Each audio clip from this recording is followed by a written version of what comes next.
Tiger conservation corridor ఏర్పాటు కోసం తీసుకొచ్చిన జీవో 49 ను రాష్ట్ర ప్రభుత్వం నిలిపివేసింది. ఆదివాసీల ఆందోళనలు, అనుమానాలను పరిగణలోకి తీసుకున్న ప్రభుత్వం జీవో 49 ను రద్దు చేసింది. రాష్ట్ర ప్రభుత్వ నిర్ణయంతో ఆదివాసీ సంఘాల నాయకులు హర్షం వ్యక్తం చేస్తున్నారు.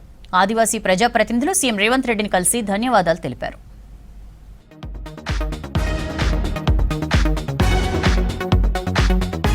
కొమరంభీం టైగర్ కన్జర్వేషన్ కారిడార్ ఏర్పాటు కోసం ప్రకటించిన జీవో 49ని రాష్ట్ర ప్రభుత్వం నిలిపివేసింది. జీవో 49 నిలుపుదల చేయాలని అధికారులను సీఎం రేవంత్ రెడ్డి ఆదేశించారు. ఆదివాసీ ప్రజలు అనుమానాలు, ఆందోళనలు చేస్తుండటంతో జీవో 49ను నిలుపుదల చేసినందుకు సీఎం రేవంత్ రెడ్డిని కలిసి మంత్రి సీతక్క, ఆదివాసీ నేతలు ధన్యవాదాలు తెలియజేశారు.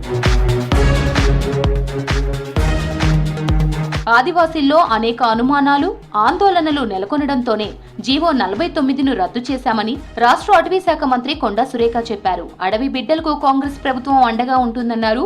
జీవో 49 నిలిపివేతపై సంతోషం వ్యక్తం చేశారు మంత్రి సీతక్క, ఆదివాసీ నేతలు. సీఎం రేవంత్ రెడ్డిని కలిసి ధన్యవాదాలు తెలిపారు. జీవో 49 రద్దుకు సహకరించిన మంత్రులు జూపల్లి కృష్ణారావు, కొండా సురేఖ, సీతక్కకు ఖానాపూర్ ఎమ్మెల్యే వెడ్మ బొజ్జు పటేల్ ధన్యవాదాలు తెలిపారు. జూపల్లి కృష్ణారావు మీటింగ్ పెట్టినప్పుడు 100% మాకు తెలియకుండా ఏదైతే వారు చేశారో ఫారెస్ట్ అటవీ శాఖ అధికారులు ఆ విషయంలో మాట్లాడి రద్దు చేస్తామని ఆ రోజు మాట ఇచ్చారు. ఇచ్చిన మాటకి కట్టుబడి గౌరవ ముఖ్యమంత్రికి విషయం చెప్పిన వెంటనే ఈరోజు దాన్ని జీవోను రిలీజ్ చేయడం, మరి ఒకవైపు అక్కడ ఆదివాసులందరూ కూడా బంద్కు పిలుపునివ్వడం, మరి ఈరోజు జీవోను రిలీజ్ చేయడం గౌరవ ముఖ్యమంత్రి గారికి, అదేవిధంగా జూపల్లి కృష్ణారావు గారికి, అదేవిధంగా అటవీ శాఖ మంత్రులు కొండా సురేఖ గారికి, సీతక్క గారికి, ఆదివాసీ పక్షాన ప్రత్యేకమైన ధన్యవాదాలు తెలియజేస్తున్నాం. ఆదివాసీ ప్రజలకు కాంగ్రెస్ ప్రభుత్వం ఎల్లప్పుడూ అండగా ఉంటుందన్నారు మాజీ ఎంపీ సోయం బాపురావు. జీవో 49 రద్దు చేసిన ముఖ్యమంత్రికి ధన్యవాదాలు తెలిపారు.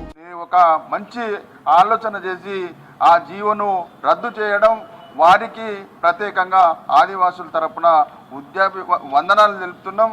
అదే రకంగా ఇన్ఛార్జ్ మంత్రి జూపల్లి కృష్ణారావు గారు కూడా వారు కూడా ప్రత్యేకంగా చొరవ తీసుకొని మరి జీవో నంబర్ 49 వలన ఆదివాసులకు అన్యాయం జరుగుతుంది కాబట్టి ఎట్టి పరిస్థితుల్లో దాన్ని రద్దు చేపిస్తామని కూడా మాట నిలబెట్టుకోవడం జరిగింది కాబట్టి వారికి కూడా ప్రత్యేకంగా ధన్యవాదాలు. టైగర్ రిజర్వ్ పేరుతో రాష్ట్ర ప్రభుత్వం తీసుకొచ్చిన జీవో 49ని రద్దు చేయాలని ఆదివాసీలు కొంతకాలంగా డిమాండ్ చేస్తున్నారు.